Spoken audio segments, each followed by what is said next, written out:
This is the first time we've used this venue. Since I was elected in May 2011, our town halls in Sydney have always been at St. Andrew's Anglican. And that wasn't because I was a parishioner there, that was a coincidence. And we aren't moving here in order to make you think of me as St. Elizabeth. That's not at all, not what's going on at all here. And on top of that, speaking here, we're in the sanctuary as opposed to St. Andrew's, we were in the church hall, and I'm at a pulpit. So I'm feeling multiple levels of concern about the town hall and the message I may be sending to one and all. We moved because the church hall in St. Andrews, as obliging and helpful as the parish was just too small. And the good news is more people want to come all the time. And I think that's a great sign of the health and vibrancy of grassroots democracy in Saanich-Gulf Islands. As Craig said, in the 6 previous town halls, cumulatively, we were over 800 people this last week or so, and now tonight definitely over 1,000. Tomorrow night's Pender Island, and then Galliano. So that will fulfill this round of town halls. For those of you for whom this is the first time, and I saw a lot of hands go up, this is a non-partisan event. I want to stress that because I represent Saanich-Gulf Islands. Voters who voted for me and voters who voted Liberal, NDP, or Conservative are all equally welcome because I work for everybody. Now it's hard because you don't always agree all the time, but I do my best to try to discern how the citizenry of Saanich-Gulf Islands would want me to conduct myself and how you would want me to vote, and I try to do that. Now how does one, it's a very wonderful job. I love this job and I'm honored to fill it, but I have about 90,000 employers. And to discern what it is that my employers would want me to do, it makes sense to convene, not everybody's going to show up, but a lot more people show up in Saanich-Gulf Islands than in town halls in other communities, that's for sure. So the opportunity for which I'm very grateful for people coming is that when I go back to Ottawa, which will be Monday morning, well, I'll be back Sunday night. Monday morning, the House reconvenes after a January recess.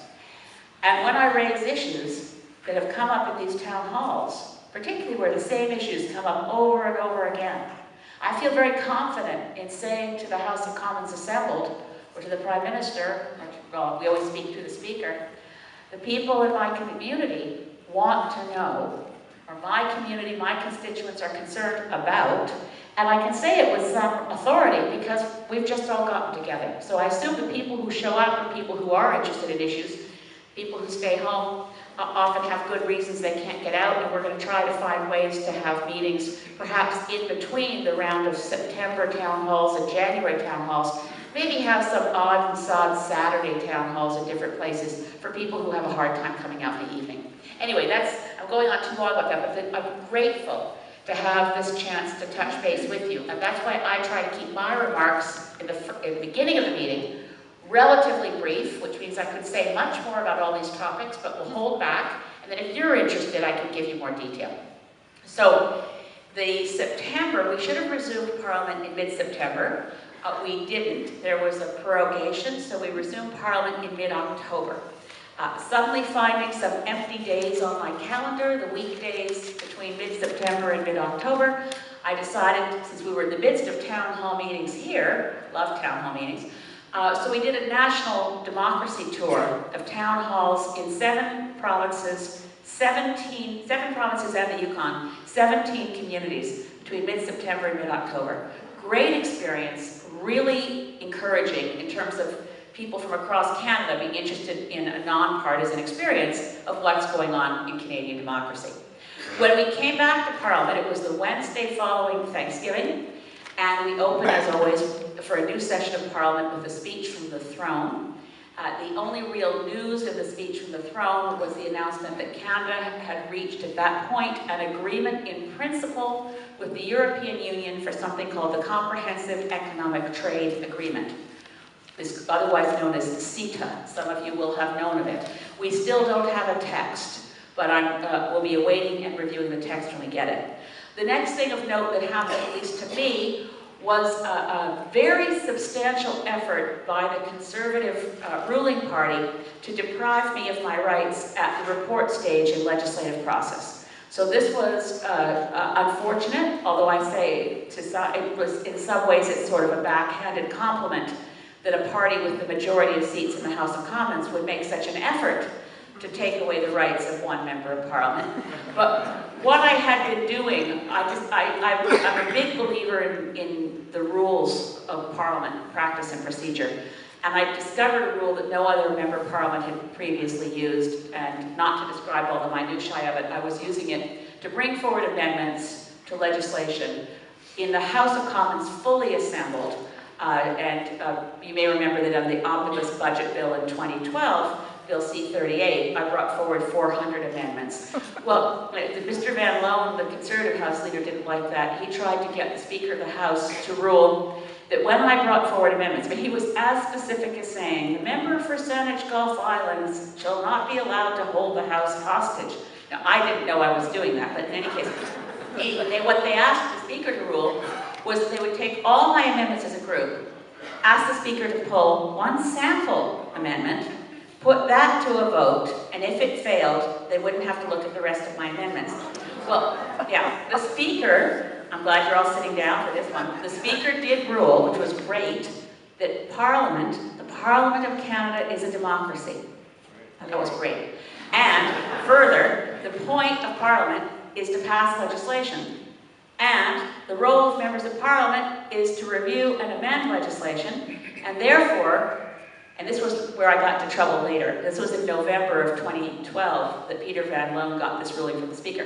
As long as there was no way for me, as the member for Saanich-Gulf Islands, to put forward my amendments in parliamentary committees, then I had the right to do it at report stage.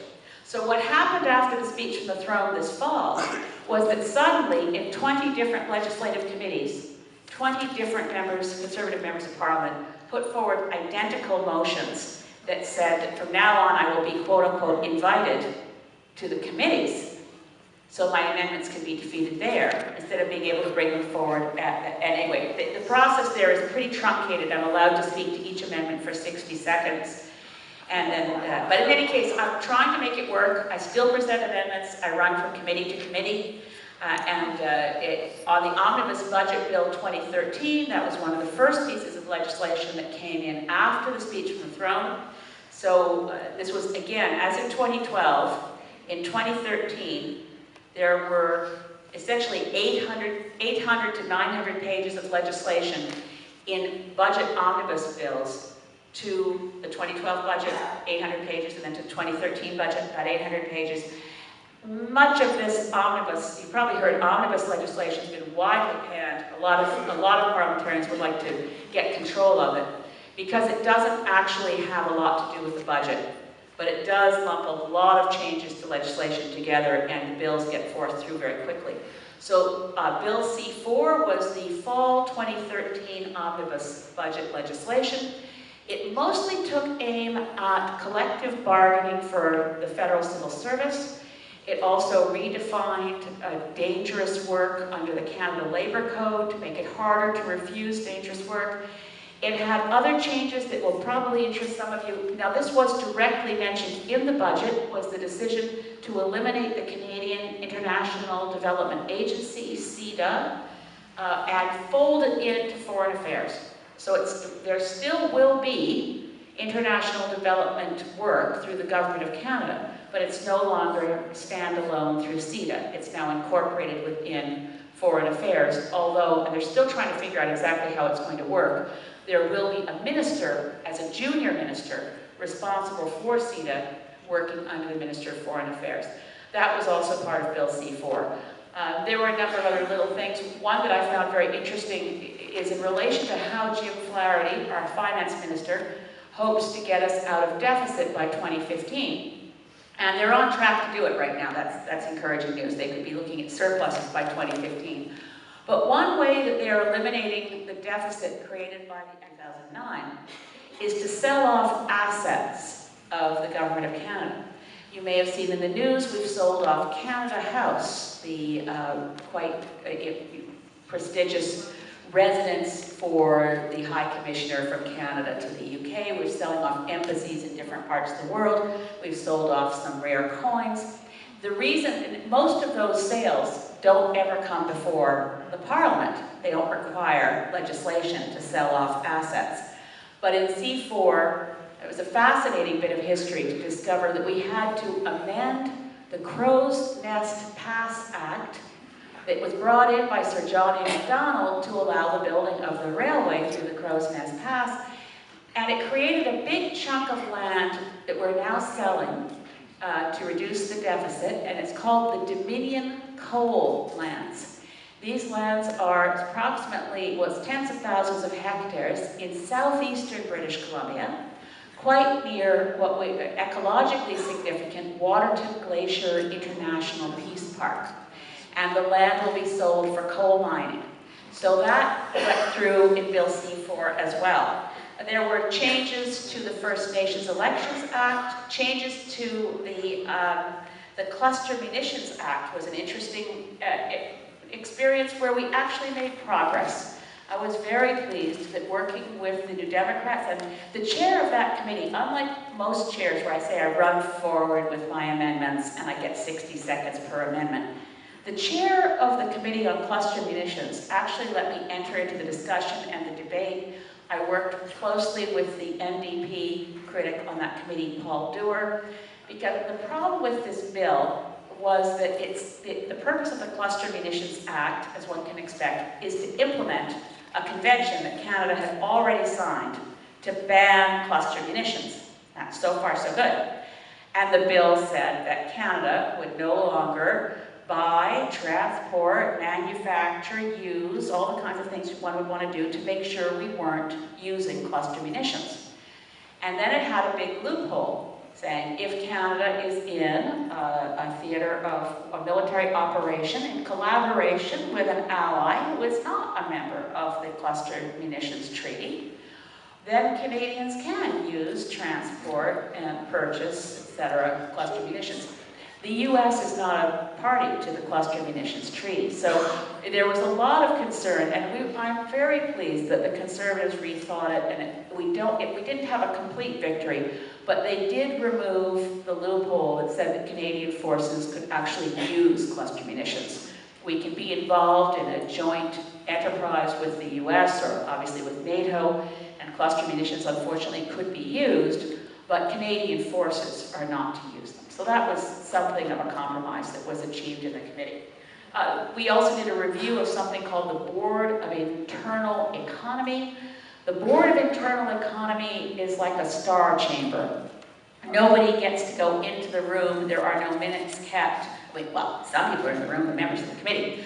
The Board of Internal Economy runs the House of Commons. It's chaired by the Speaker of the House. And the members of the committee are members of the Conservative Party, the NDP, and the Liberals.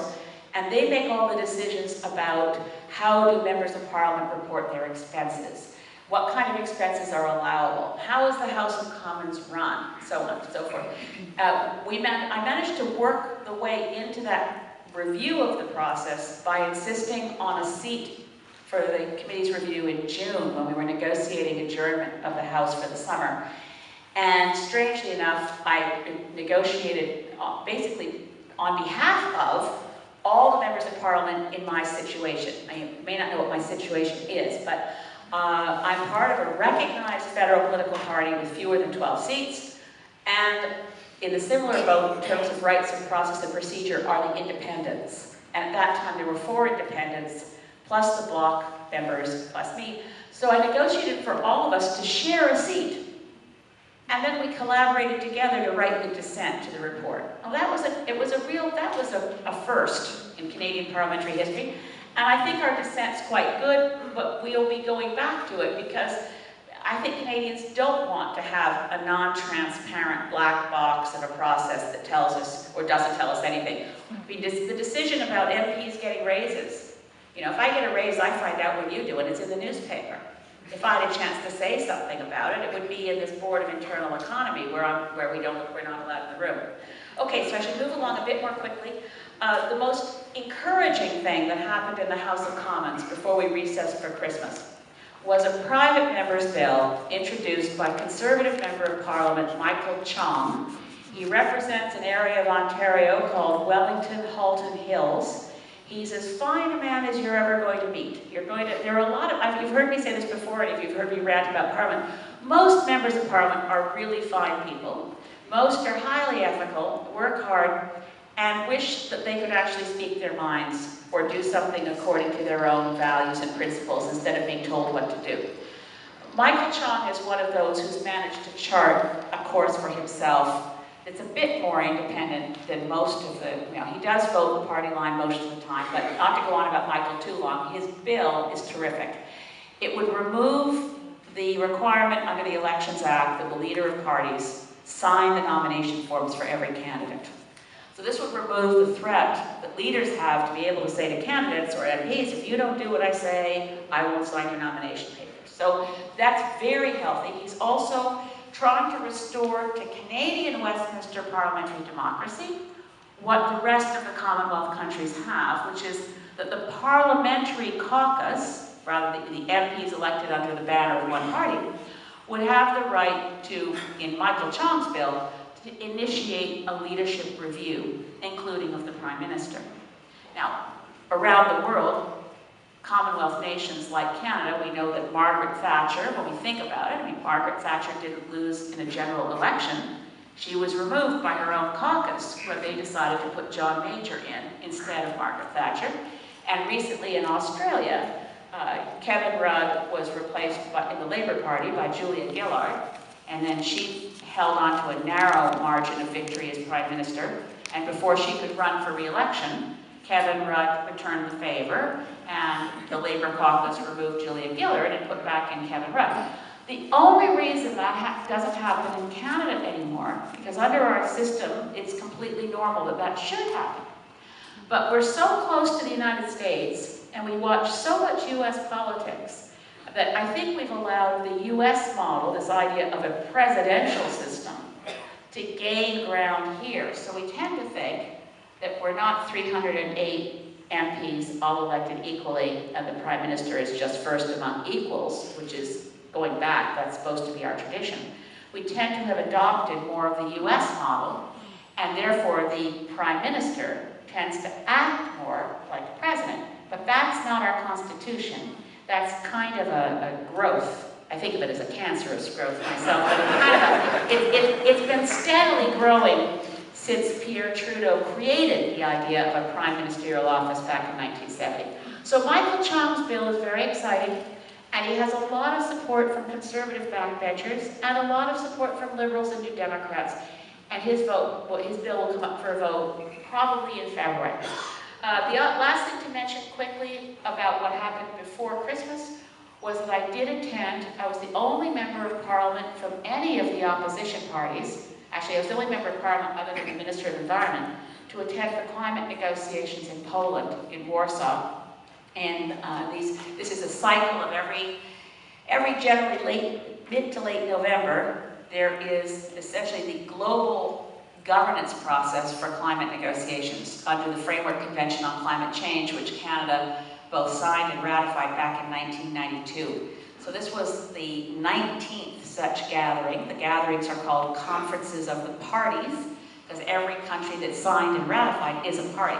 Now you probably know Canada withdrew from the Kyoto Protocol, but we're still a party to the Framework Convention on Climate Change, and negotiations are, I have to say, not encouraging, lurching, one might say, badly, towards a new treaty that's supposed to be finished by the negotiations in 2015. That's very soon. So I pay attention to this process. I went to Warsaw assuming that I would be only able to participate as an observer, because the government of Canada has refused to accept for some time now any member of an opposition party inside a Canadian delegation. This is quite a departure from every tradition of every country around the world, and certainly a departure for Canada. Strangely enough, when I got to Warsaw, I was approached, and they needed help. They were a very small group, and they had a PhD climate expert from Australia helping them. It's not uncommon to have foreign experts in climate policy help the smaller delegations. So to make a long story short, your member of parliament represented the government of Afghanistan in Warsaw, and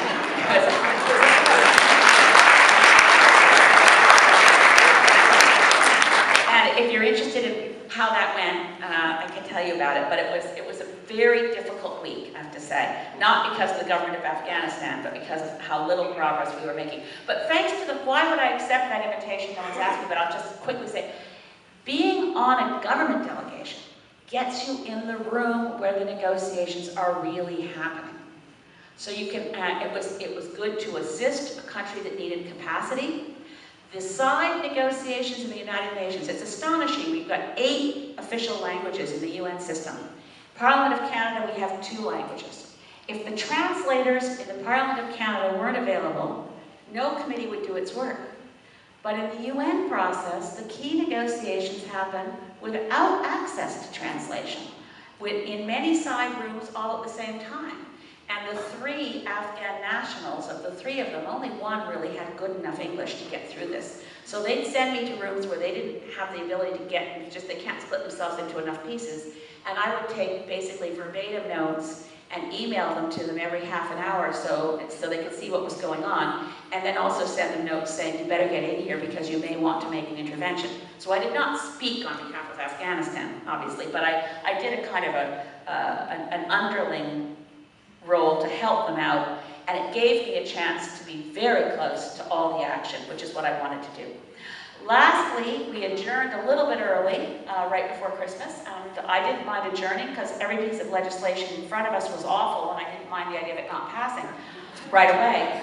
But I should have been more suspicious. Why would they want us to adjourn on Tuesday night? Well, Wednesday morning was the announcement from Canada Post of all the cutbacks and ending service of mail delivery, and I think we should have been able to, we'll be raising that in the House certainly when we come back. Another event that occurred since adjournment was the decision of the Northern Gateway Joint Review Panel of the National Energy Board.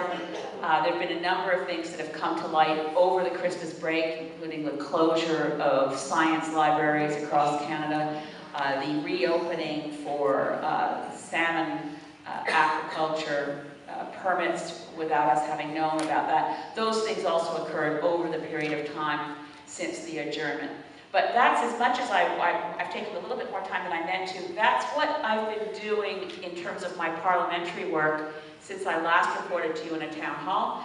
My own bill, by the way, private member's bill for a national Lyme disease strategy will be coming up for a vote probably in February as well. And I'm cautiously optimistic that we've got the support to get that through. So we'll also be looking, of course, in the spring session at Budget 2014. And I'm sure we'll still be getting questions about Nigel Wright and Mike Duffy and so on and so forth. But I'm more interested in the substantive things. That's why I've reported to you on those. So thank you all for coming. There's a mic in the middle, but if you don't want to use that mic, if you shout out a question, or if you put your hand up and I can recognize, if you can use the mic, that's great. If you want to shout out something and I can hear you properly, I will repeat it for people in case they didn't hear the question. And we'll, as Craig said, we'll try to get through a full round of everybody who has questions before I go back to someone who's already asked one, if that sounds fair enough.